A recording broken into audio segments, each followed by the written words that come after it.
Well, hello there. I'm happy. I've spent most of my 50 years out here in the wild, where my best friends have paws and feathers. Out in the woods, you learn quickly that the loudest animal is usually the weakest, while the truly powerful walk in absolute silence. Today's story is exactly about that, but it happens high up in a metal bird. It's a tale of a loud, arrogant corporate bully picking on a quiet woman, completely unaware that she basically owns the sky. Gather round and listen close. Where are you folks tuning in from today? Drop a comment below, and don't forget to hit that subscribe button for more tales. JFK Airport in late November possessed a particularly bleak kind of beauty. Outside the thick acrylic windows of the cabin, a freezing, relentless rain fell in diagonal sheets across the New York tarmac, blurring the runway lights into smeared halos of neon yellow and sterile white. It was the kind of harsh, bone-chilling morning that made the controlled, artificial warmth of an airplane cabin feel less like a mode of transport and more like a sanctuary. I, Wilder, sat in seat 3A of this Apex Airlines flight, bound for Los Angeles, watching the world outside weep against the glass. As an architectural photographer, I travel often, a profession that has trained my eyes to constantly search for structural flaws, load-bearing stress, and hidden geometries not just in the buildings I photograph, but in the people who inhabit the spaces around me. Directly in front of me, in seat 2A, sat a woman who thoroughly understood the geometry of invisibility.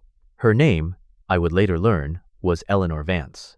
She was perhaps in her mid-40s, possessing a striking, unadorned elegance that most people in this cabin spent absolute fortunes trying to manufacture. She wore a plain charcoal gray cashmere sweater that bore no discernible designer logo, paired with faded, well-worn denim jeans that spoke of comfort rather than high fashion.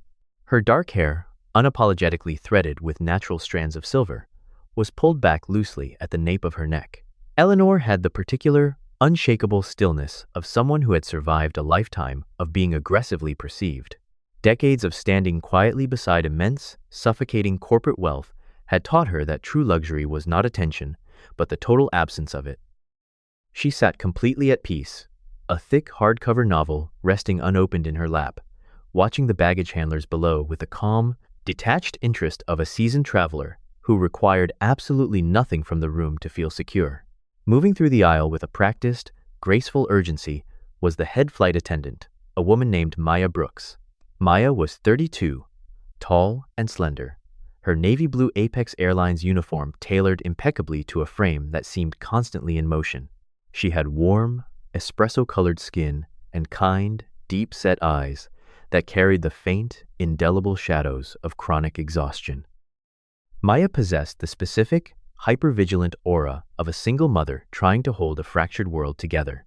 Her entire personality, warm, accommodating, relentlessly positive, was a professional armor, heavily influenced by the crushing weight of her private reality. At home, she had a 7-year-old daughter named Lily, whose severe, chronic asthma required medical treatments that Maya's current salary could barely cover.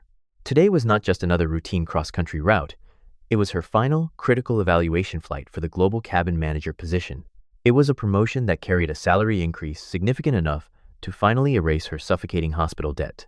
Maya's smile as she greeted passengers was flawless and professional, but her hands moved with the desperate, precise economy of someone whose entire life depended on the next 6 hours going perfectly. Even the animals in the cabin seemed to sense the quiet, fragile tension of the impending departure.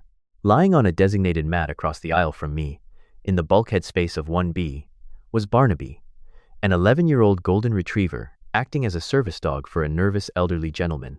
Barnaby was a creature of pure, unadulterated peace. His golden coat was turning white around the muzzle and paws, and his heavy, soulful brown eyes blinked slowly before he let out a long, contented sigh and rested his chin heavily on his front legs. He was a being entirely untouched by human ego, a stark, breathing contrast to the particular kind of chaos that was about to board the aircraft. The cabin doors were exactly 3 minutes from closing when the atmosphere in first class shifted entirely. It didn't just change, it warped, contorting around the sudden, noisy arrival of Richard and Victoria Sterling. They were the kind of people who arrived the way a sudden drop in cabin pressure arrives, demanding immediate, undivided attention. Victoria boarded first, sweeping into the cabin like a localized weather event. She was a woman in her late 30s, constructed entirely of sharp angles, expensive maintenance, and high anxiety. Her hair was a flawless, platinum blonde blowout that somehow defied the New York humidity, and she wore a tightly cinched trench coat over a designer dress. She carried two oversized leather tote bags, heavy monoliths covered in interlocking logos that she swung carelessly down the narrow aisle, assuming everyone else would simply rearrange their bodies to accommodate her passing. Her face, tight and heavily contoured, wore an expression of chronic, theatrical dissatisfaction. Victoria had grown up on the fringes of a very wealthy neighborhood, forever in the shadows of much richer friends. This upbringing had fostered a deep-seated, painful insecurity that she now attempted to mask with relentless materialism and an obsession with projecting a flawlessly curated, wealthy aesthetic to her thousands of social media followers. 2 steps behind her came her husband, Richard Sterling, a man whose very posture was an aggressive, ongoing negotiation. He was in his late 40s, heavily cologned, and poured into a charcoal bespoke suit that was tailored just slightly too tight across the shoulders, as if to constantly emphasize his physical dominance. He wore a heavy, ostentatious gold Rolex on his left wrist, positioning his arm constantly so the metal would catch the overhead cabin lights. Richard was the regional director of operations for Apex Airlines, a mid-level executive who had clawed his way up through the corporate mud over 20 years and was now absolutely terrified of slipping back down into obscurity. His personality was entirely defined by this precarious status. He was a textbook corporate bully, a man who survived by kissing the ring of anyone positioned above him in the hierarchy, while ruthlessly crushing anyone he deemed beneath his station. The conflict began almost the second they reached row 2. Victoria stopped dead in the aisle, looking at their boarding passes and then glaring at the 2 middle seats they had been assigned. She let out a loud, exaggerated sigh that was meticulously designed to be heard by the entire front half of the cabin. She complained loudly, her voice carrying a reedy, nasal whine, that sitting in the middle meant she wouldn't be able to take her customary window seat photographs of the clouds and the airplane wing. She loudly declared to her husband that without those pictures, the entire first-class experience was practically useless for her digital aesthetic, effectively ruining the start of their trip. Richard, whose fragile ego strictly demanded that he play the omnipotent, problem-solving provider for his demanding wife, immediately scanned the cabin for a solution. His sharp eyes bypassed the businessmen in tailored suits and settled instantly on Eleanor, sitting quietly in 2A. In Richard's rapid, deeply flawed calculation, Eleanor's plain gray sweater and faded denim jeans marked her as an interloper. To him, she was clearly someone who didn't truly belong in this rarefied air, perhaps a lucky upgrade or a frequent flyer, cashing in miles, and more importantly, she was someone who could be easily intimidated into moving. He stepped forward, invading Eleanor's personal space with the unhurried, heavy entitlement of a conqueror. He didn't ask gracefully. He tapped his knuckles sharply and disrespectfully against the plastic molding of her seatback to force her attention away from the window.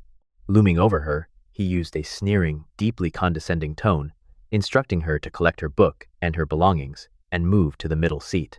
He did not phrase it as a request, but as a directive, loudly informing her that his wife required the window seat to enjoy the view. Back in the galley, hidden just behind the thick blue curtain, Maya Brooks had just allowed herself a rare, stolen second to check her phone. A text message from her nanny glowed on the screen. "Lily's breathing is steady. No wheezing today. She's fast asleep." A wave of profound, beautiful relief had just begun to wash over Maya's exhausted shoulders, loosening the tight knot in her chest, when the harsh, commanding bark of Richard Sterling's voice echoed sharply from row 2. The noise shattered the quiet sanctuary of the cabin, pulling Maya back into the harsh reality of her job and signaling the unmistakable beginning of a very long, very difficult flight. Chapter 2. The Abuse of Power. The silence that followed Richard Sterling's demand was not the peaceful quiet of a luxury cabin.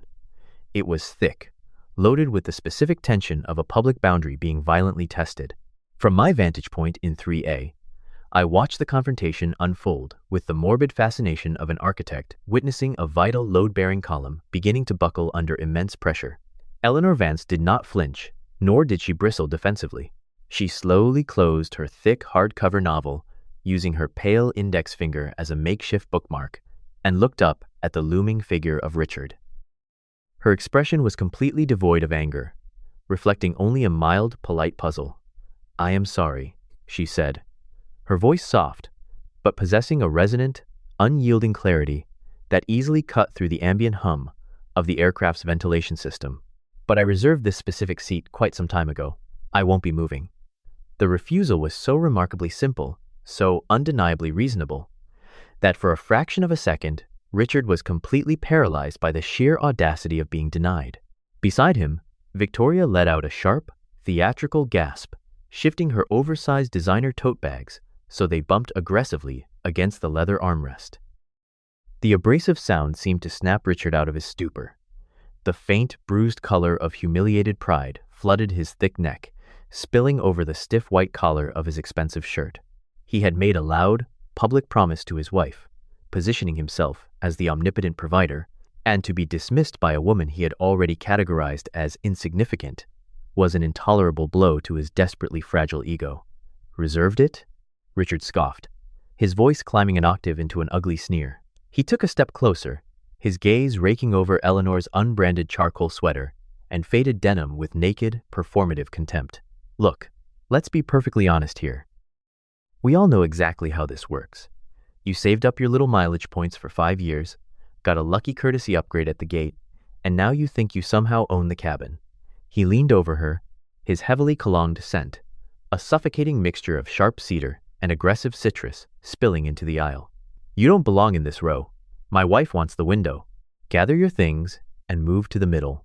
Eleanor simply turned her head, breaking eye contact with the effortless, devastating grace of someone dismissing a poorly behaved child, and reopened her book. This absolute, silent dismissal broke Richard's restraint. He reached up and slammed his hand against the overhead call button, ringing it 3 times in rapid, angry succession. Within seconds, the heavy blue curtain separating the front galley parted with a harsh snap.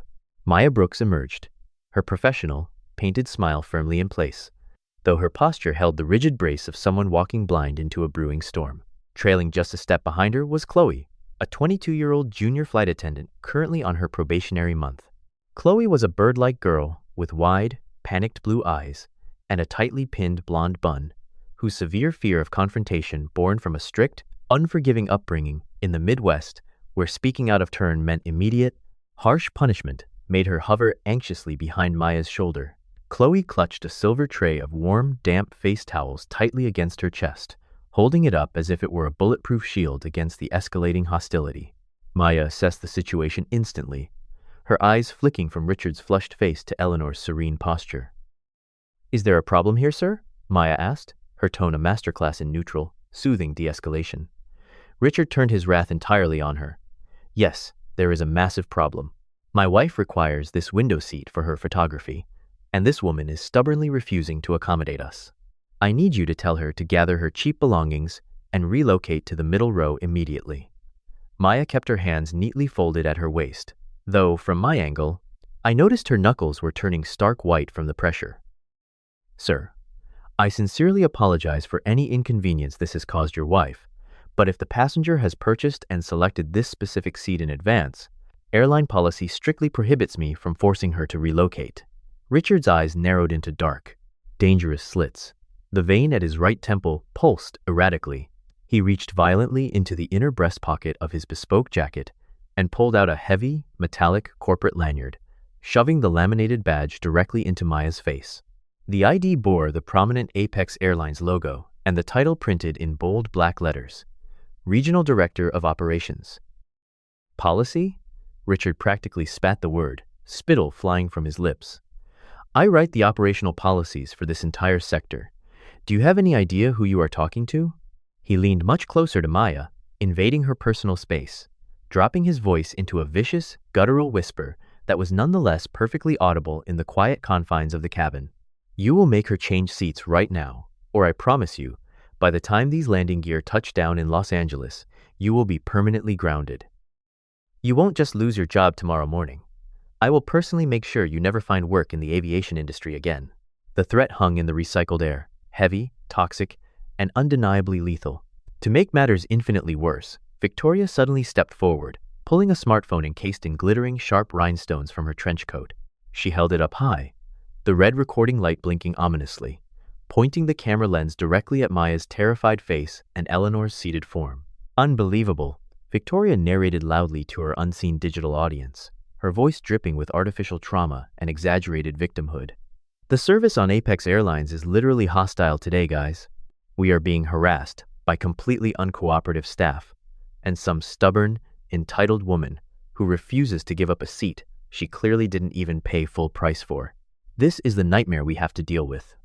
The sudden presence of the camera, combined with the sheer, crushing weight of Richard's corporate authority, broke something vital within Maya. From my seat, I saw the exact, tragic moment the head flight attendant's professional armor completely shattered. Maya's face drained of all color, turning a sickly, ashen gray. Her lower lip trembled uncontrollably, and her hands, no longer neatly folded, began to shake violently at her sides, rattling against her uniform skirt. I knew, though the Sterlings did not, what terrifying images were flashing behind Maya's wide eyes.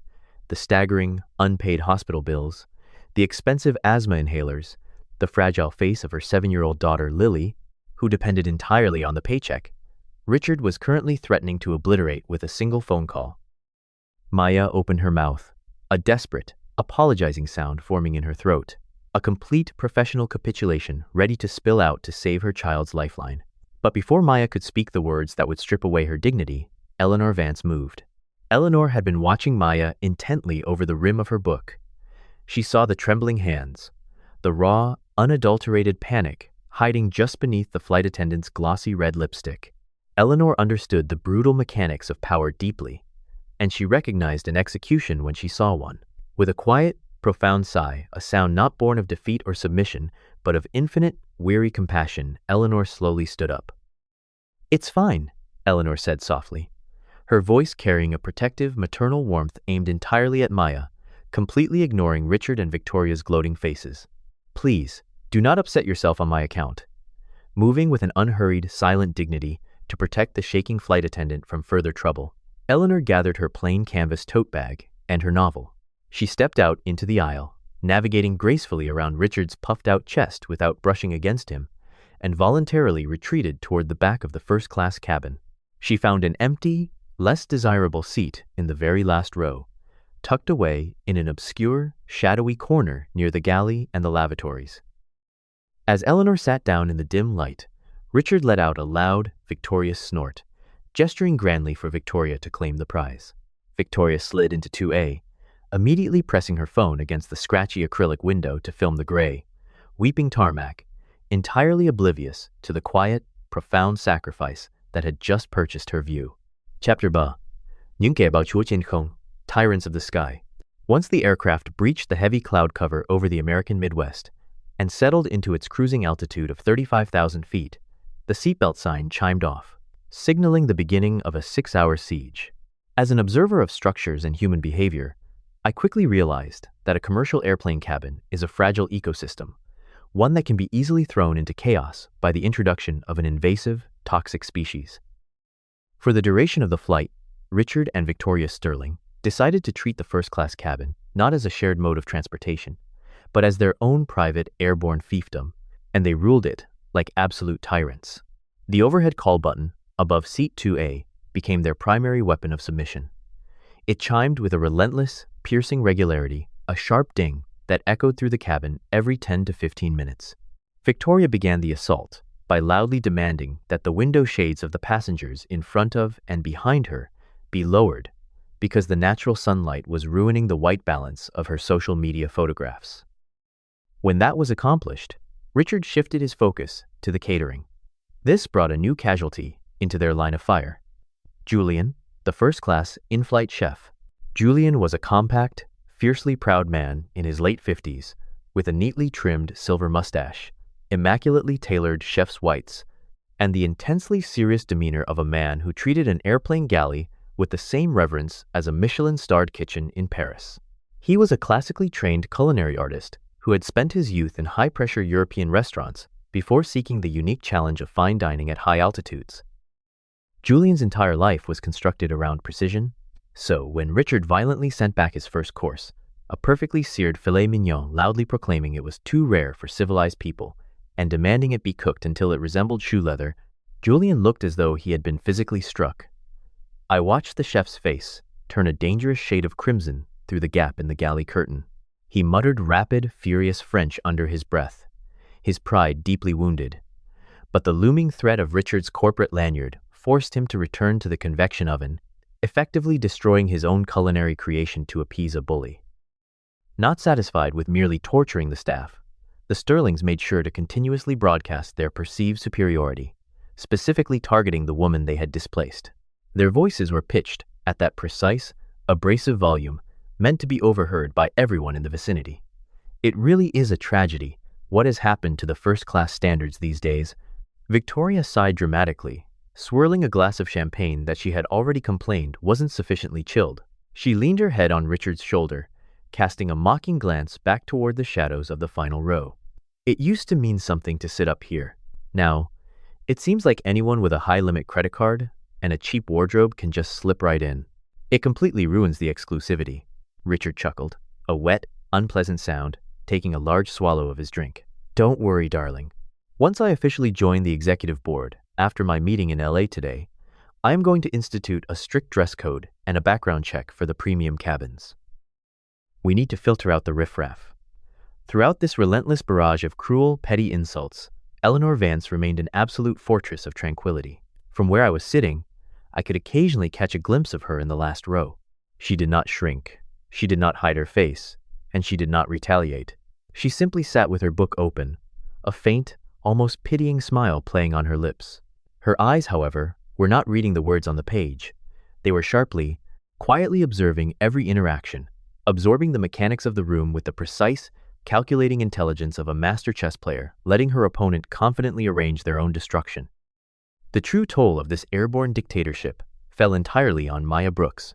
The head flight attendant was forced to run a grueling marathon up and down the narrow aisle, fetching extra pillows, replacing perfectly fine drinks, and enduring Richard's constant, belittling comments about her competence.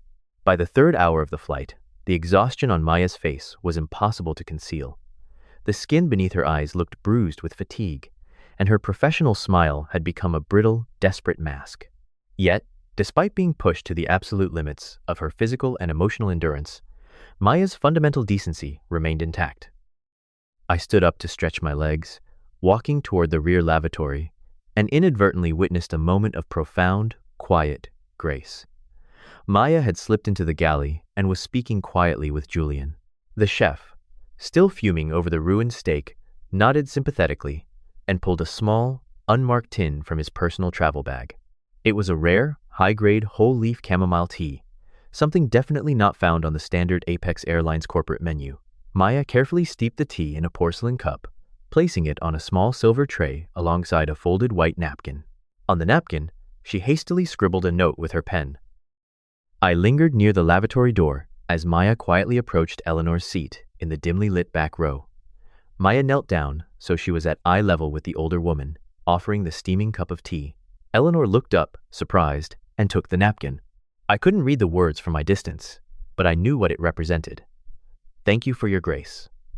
Eleanor's eyes softened completely. The polite, distant shield she had held up against the Sterlings melted away, revealing a deep, striking warmth. You shouldn't have gone to this trouble, Eleanor murmured softly, her voice carrying easily in the quiet hum of the aircraft's tail section. I'm perfectly fine. Maya shook her head, her voice thick with suppressed emotion. You shouldn't have had to move, ma'am. I am so deeply sorry for how you've been treated. It's just, I couldn't risk the altercation. Eleanor took a slow sip of the tea, gesturing for Maya to pause for a moment.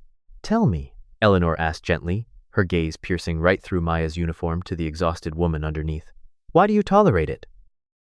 A man like that, waving his badge to threaten your livelihood, it's a heavy burden to carry. Maya looked down at her hands, taking a shaky breath. She spoke honestly, perhaps feeling a kinship in the shadows of the cabin. I have a daughter at home, Lily. She's 7, and she has severe asthma. The medical bills they are a lot. I'm being evaluated for a promotion to global cabin manager on this very flight. If I get it, I can finally afford her treatments without drowning. If I lose my job. Maya's voice caught, but she swallowed hard and looked back up, a spark of genuine resilience in her tired eyes. But even with people like Mr. Sterling, I do love this job. I love taking care of people who are far from home. It's just that some days, the sky feels very small. Eleanor listened in absolute silence. She didn't offer empty platitudes or generic comfort.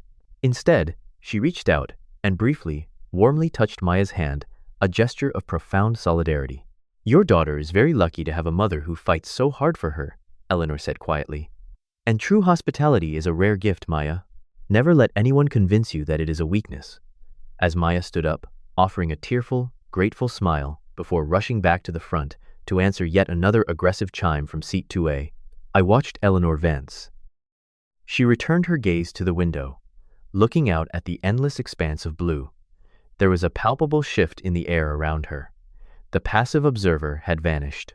Behind her calm, silver-flecked eyes, a cold, ironclad decision had just been finalized. Chapter 4. Bất ngờ dưới đường băng, surprise on the tarmac. The descent into Los Angeles International Airport offered a jarring, brilliant contrast to the frozen, weeping skies we had left behind in New York. As the aircraft banked smoothly over the sprawling, sun-drenched grid of the city, the golden late-afternoon light flooded the cabin, illuminating the dust motes dancing in the recycled air. From my window seat, I watched the complex infrastructure of LAX rapidly expand beneath us, a massive concrete labyrinth of runways and terminals. The heavy landing gear deployed with a reassuring mechanical thud, and moments later, the tires kissed the tarmac with a sharp screech, smoothly decelerating the massive metal tube. Even before the aircraft had fully turned off the active runway, Richard Sterling was already unbuckling his seatbelt. He stood up while the illuminated fasten seatbelt sign was still glaring a bright, warning red, his chest puffed out with a triumphant manic energy. He yanked his bespoke suit jacket down, aggressively adjusting his cuffs so his heavy gold Rolex was prominently displayed. "This is it, Victoria," Richard announced, his voice booming over the hum of the decelerating engines, ensuring that every remaining passenger in the first-class cabin could hear his victory speech. "Today is the day everything changes. We have the executive board meeting at 5 o'clock. I'm going to shake the chairman's hand, secure my seat on the board of directors, and we are finally moving into the absolute top tier. This is how the big leagues operate." Victoria, utterly ignoring the aggressive side-eyes from the businessmen in row 4, was busy reapplying a thick layer of glossy red lipstick, using her rhinestone-encrusted phone as a mirror. She let out a dramatic, breathy laugh, completely disregarding the appalling mess she had deliberately created around her seat during the flight. As the aircraft finally came to a complete halt, I looked out my window and noticed that we were not pulling into a standard commercial gate. Instead, we were parked at a remote VIP hardstand, a specialized section of the tarmac reserved exclusively for dignitaries and absolute elites. Arranged in a flawless, intimidating geometric arc near the base of the motorized air stairs were 3 vehicles. Flanking the center were 2 massive, blacked-out Cadillac Escalades, their reinforced suspension and thick window glass clearly marking them as heavily armored security transports. In the dead center of this protective formation sat a pristine, midnight blue Rolls-Royce Phantom. It was a staggering display of wealth and logistical power, the kind of quiet, crushing authority that made Richard's desperate corporate climbing look like a child playing in a sandbox. Richard, looking out the opposite window, spotted the motorcade. His eyes widened to the size of saucers, reflecting a mixture of absolute awe and predatory ambition, assuming, in his towering arrogance, that his newly minted status might have warranted an executive welcoming committee, or at the very least, recognizing an unmissable networking opportunity, he shoved his way into the aisle. The second the heavy cabin door was cracked open by the ground crew, he practically sprinted down the air stairs, leaving his heavily burdened wife to drag her own oversized designer totes behind him. I gathered my camera bag and followed at a much more deliberate, measured pace, stepping out into the warm, dry California air. From the middle of the stairs, I had a perfect vantage point to observe the man standing patiently beside the open rear door of the Rolls-Royce. This was Harrison Vance, the billionaire chairman and founder of Apex Airlines. Harrison was a man in his late 60s, possessing a tall, lean, and remarkably fit architectural framework. He had thick, impeccably groomed silver hair and a deeply lined, handsome face that spoke of decades spent navigating high-stakes global commerce. Unlike Richard, whose entire wardrobe screamed for validation, Harrison wore a simple, unlined navy linen suit over a crisp white shirt with no tie. He didn't need to wear his wealth He physically embodied it. His presence was like a massive, dormant volcano, entirely calm, yet radiating an undeniable, elemental authority. Beside him stood a phalanx of security personnel in dark suits, their eyes constantly scanning the perimeter with professional, chilling detachment. Richard hit the tarmac with the desperate momentum of a starving man spotting a feast. He adjusted his tie one last time, pasted on a terrifyingly wide, sycophantic smile, and marched directly toward the security perimeter. When a massive bodyguard stepped forward to block his path, Richard hastily held up his corporate lanyard like a holy relic. "It's all right. It's all right. I'm internal senior management," Richard babbled, his voice pitched slightly too high with nervous excitement. He practically shoved himself into Harrison's line of sight, extending a sweaty, eager hand. "Mr. Chairman, it is an absolute, profound honor to finally meet you in person. Richard Sterling, Regional Director of Operations. I'm leading the newly proposed Southwest Expansion Initiative. I believe we have a board meeting scheduled for later this afternoon." Harrison Vance slowly turned his piercing slate-gray eyes toward Richard. He did not take the offered hand. Instead, he gave a brief, microscopic nod that was polite but entirely devoid of warmth. "Sterling." "Yes, I recall the name from the operational reports," Harrison murmured, his voice a deep, gravelly baritone that required no volume to command the space. "However, this is not a corporate reception, Mr. Sterling. I am not here for business." Richard awkwardly withdrew his hand, his smile faltering slightly but refusing to die. "Of course, sir. May I ask what brings you directly to the tarmac?" Harrison looked past Richard, his eyes fixing with a sudden, profound softness on the empty doorway of the aircraft at the top of the stairs. "I am here to personally receive someone of the utmost importance," the billionaire replied quietly. "My wife, she values her privacy above all else and absolutely despises the media circus, so she rarely travels publicly. I wanted to make sure she arrived home safely." While Richard stood on the tarmac, visibly buzzing with the desperate hope of rubbing elbows with the chairman's notoriously elusive, invisible wife, a completely different scene was unfolding back in the empty first-class cabin. Maya Brooks was moving through the aisle, heavily burdened by exhaustion, tasked with the humiliating job of cleaning up the disaster zone Victoria Sterling had left behind. The floor around seat 2A was littered with crushed macadamia nuts, crumpled luxury magazine pages, and spilled sparkling water that had soaked into the premium carpet. As Maya bent down with a trash bag, biting back her frustration, her eyes caught sight of something folded neatly in the shadows of the very last row, where the quiet woman in the gray sweater had been forced to sit. It was a shawl. Maya reached out and touched it, immediately realizing that the material was unlike anything she had ever felt. A meticulously woven vicuña wool, an item of such quiet, staggering luxury that it possessed no brand labels, yet was undeniably priceless. Maya remembered the woman's profound kindness, the gentle way she had accepted the chamomile tea, and the quiet dignity with which she had surrendered her seat. Panic flared in Maya's chest. The passenger had left it behind in her unobtrusive departure.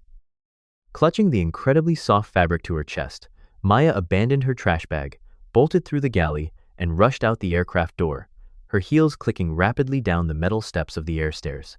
She emerged into the blinding California sun just as the atmosphere on the tarmac shifted. I stood at the bottom of the stairs, watching the bizarre tableau freeze in real time. Maya, breathless and holding the shawl. Richard, practically vibrating with sycophantic anticipation. And the billionaire chairman, standing by his Rolls Royce, looking up at the empty door of the airplane with a look of pure, undivided devotion. The air grew incredibly thick, charged with the heavy, electric anticipation of a storm about to break, as everyone waited to see exactly who would step out of the shadows of the cabin. Chapter 5. Suthut Pho, Bay, The Unveiling. The heavy, suffocating anticipation on the LAX tarmac finally broke when a lone figure appeared in the dark rectangle of the aircraft's doorway. I stood near the base of the air stairs, my camera hanging forgotten around my neck, watching as Eleanor Vance emerged into the blinding California sunlight. She looked exactly as she had when she boarded in New York, unpretentious, quiet, and possessing a grounded grace that required absolutely no external validation. She still wore the same plain charcoal sweater and faded jeans, and over her shoulder hung the worn canvas tote bag that Richard had so viciously mocked just hours prior. She descended the metal steps with a slow, measured rhythm, entirely unbothered by the sheer magnitude of the security apparatus waiting below. At the exact moment her foot touched the concrete of the runway, the billionaire chairman of Apex Airlines moved. Harrison Vance completely ignored Richard Sterling. He didn't offer a polite dismissal. He simply walked past the mid-level executive as if Richard were nothing more than a misplaced piece of luggage or a mildly irritating gust of wind. Harrison closed the distance to the stairs with long, eager strides, his stern, intimidating face instantly softening into an expression of profound, unfiltered adoration. He reached out, wrapping his arms around Eleanor in a fiercely protective, deeply loving embrace. He buried his face briefly in her dark, silver-threaded hair, entirely oblivious to the audience. "How was the flight, my love?" Harrison asked, his deep, gravelly voice carrying clearly over the high-pitched whine of the aircraft's auxiliary power unit. The sound of those 7 words hitting Richard Sterling's ears was almost audible, a catastrophic, structural collapse of an entire ego. I watched the blood drain out of Richard's face so rapidly. I genuinely feared he might suffer a cardiac event right there on the tarmac. He physically recoiled, staggering backward a half-step, his jaw going entirely slack. The terrifying reality crashed over him like a rogue wave. The cheap, insignificant woman he had systematically bullied, belittled, and banished to the back of the airplane for the past 6 hours was not a lucky frequent flyer.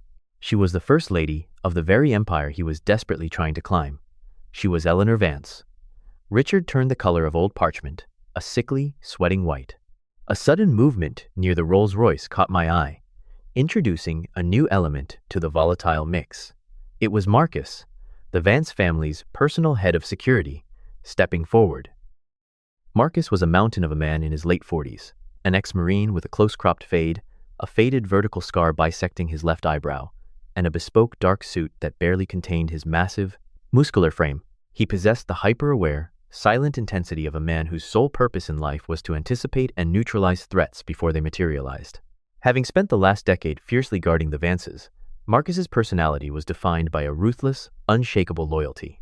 Right now, his sharp, dark eyes were locked dead onto Richard Sterling's sweating face, accurately reading the executive's terrified body language and interpreting it as a potential hazard. Marcus subtly adjusted his stance, his hand resting lightly near his lapel, silently waiting for a command. Up at the top of the air stairs, Victoria Sterling finally made her grand entrance. She hobbled out of the cabin, groaning under the weight of her 2 oversized designer tote bags, completely oblivious to the radioactive atmosphere waiting for her below. "Richard, honestly, you could have waited to help me with these," she whined loudly, her nasal voice cutting through the heavy silence. She descended the stairs and marched over to her husband, ready to demand his attention, but stopped dead when she saw his face. Richard was paralyzed, completely unresponsive, staring in sheer horror at the couple embracing near the Rolls-Royce. Eleanor slowly pulled back from her husband's embrace. She smiled warmly at Harrison, a genuine, private expression of affection, before her posture subtly shifted. The warmth evaporated from her features, replaced by a glacial, terrifyingly calm authority. She turned her head, and her silver-flecked eyes locked directly onto Richard. The temperature on the tarmac seemed to drop 10 degrees. "The flight was illuminating, Harrison," Eleanor said, her voice smooth, but carrying the undeniable weight of a guillotine blade being raised. "I had the unique opportunity to experience exactly how our company treats people when they believe no one of consequence is watching." She did not raise her voice. She didn't need to. She calmly, surgically, began to recount the events of the past 6 hours. She described Richard stepping up to her seat, aggressively tapping on her chair, and demanding she relocate simply to satisfy his wife's desire to take photographs. She detailed the specific insults he used, how he mocked her clothing, how he loudly proclaimed she didn't belong in first class, and how he bragged about his own impending promotion. Victoria, finally realizing who Eleanor was, dropped one of her heavy bags. It hit the concrete with a loud, pathetic thud, but no one looked away from Eleanor. Eleanor then shifted her focus to the most damning offense.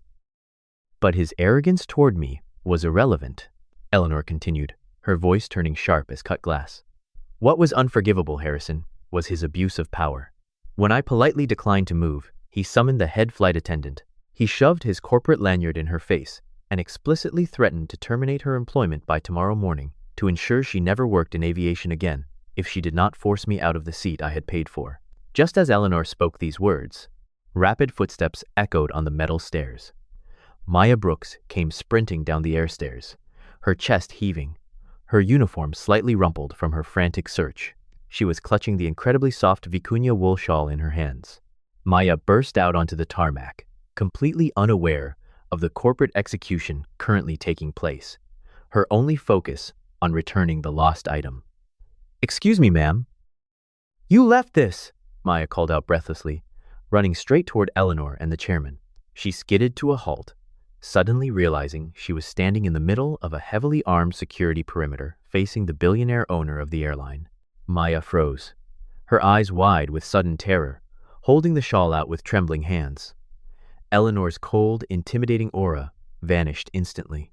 She stepped away from Harrison and walked warmly toward the terrified flight attendant. Eleanor gently took the shawl from Maya's shaking hands, but instead of letting go, she firmly clasped Maya's hand in hers. It was a physical gesture of absolute protection. Eleanor turned back to her husband, pulling Maya gently to her side. "Harrison," Eleanor said, her voice ringing with profound respect and gratitude. "This is Maya. She is the head flight attendant on this route.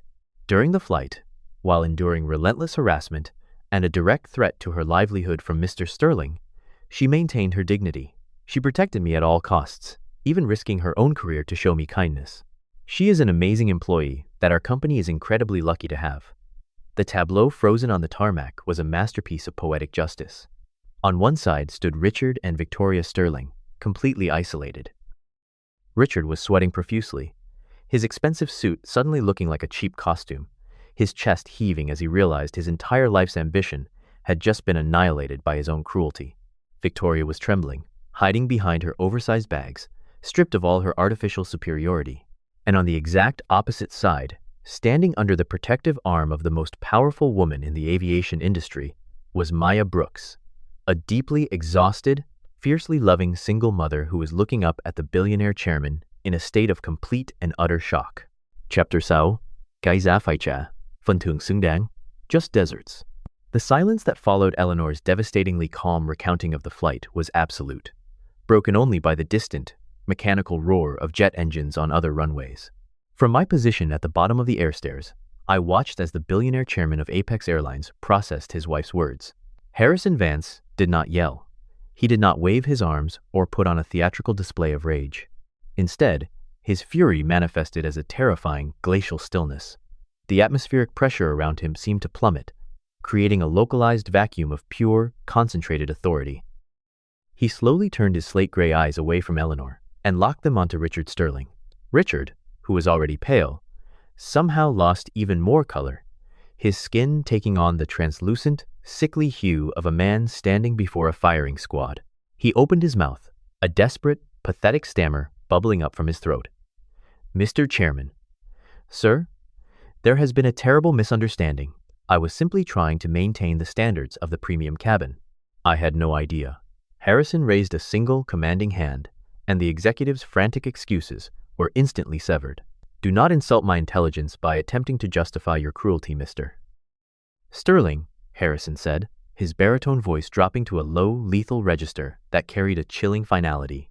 "The Apex Group was not built, nor will it ever be sustained, by those who use their position to bully our frontline employees and humiliate our customers. Your behavior is a grotesque violation of everything this company stands for." Harrison took one deliberate step forward, and Richard physically cowered. "You are fired, immediately. Your corporate access is revoked, your stock options are voided, and I will personally ensure that a comprehensive file regarding your conduct today is circulated to the board of every major carrier. You will never find work in the aviation industry again." The absolute finality of the sentence hung in the warm California air. Marcus, the massive head of security, did not need another cue. He stepped forward with the terrifying, unhurried efficiency of a predator. Marcus reached out, his massive hand bypassing Richard's trembling fingers, and sharply unclipped the heavy corporate lanyard from the executive's neck.